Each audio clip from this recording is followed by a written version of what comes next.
Here we go. Beetlejuice. Beetlejuice.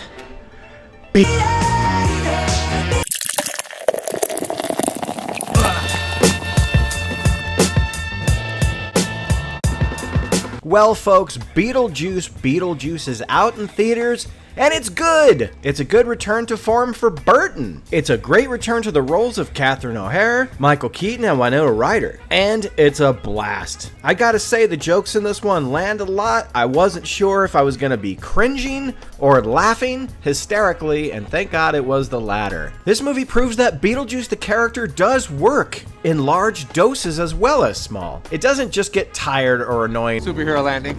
You're gonna do a superhero landing. In fact, you want more Beetlejuice. I want more. Winona Ryder slips right back into her role as Lydia Dietz, and she's just as cute of a button as she was when I fell in love with her when I was 10 years old in 1988. She's grown up, but she still feels like the same character, and you can tell Winona Ryder's having a blast in the role. Catherine O'Hara is hilarious, and I've always said that she has some of the best comedic timing of any actress I've ever seen on screen. Jenna Ortega is always a very welcoming addition to any cast, though I really hope she doesn't end up getting typecast too quickly, as, you know, this is just another similar role to a couple of things she's already done. I don't know why they paired us up together. Yeah, I know we have nothing in common. We should find the people who did this. And curse their families and watch as misfortune follows their bloodline for the next 7 generations. Okay, I see it now. There's sort of a teenage love subplot involving her, where I think it works to his degree, but it feels very predictable. Justin Theroux was a highlight and funny as as the most narcissistic human being you will ever see on screen. Some of the stuff he does that he makes all about him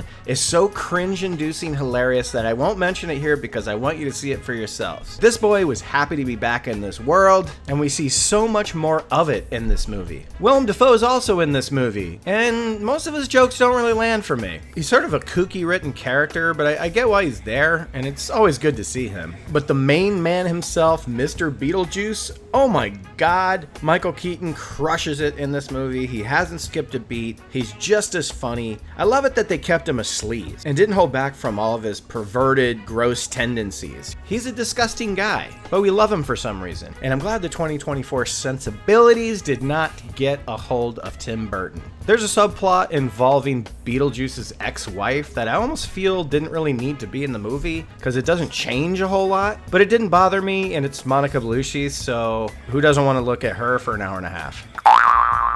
I would say this is a great success. It's not key jangling, it's not member-berry, it's its own movie and a great follow-up to the original, and it doesn't feel like it needs to hit you over the head with references. I almost wish that there was a couple more references to the original than there actually were. Tim Burton is back, and so is Danny Elfman, doing his beautiful 1988 score to the original movie with a couple of added tweaks, which I found great, not distracting at all. It's great to hear the original theme back with some added elements to it. Not only Danny Elfman, but I love the soundtrack of this movie. There's some songs in it that I know and personally love. Without getting into spoiler territory, there is a musical number in this movie. Does it match the original?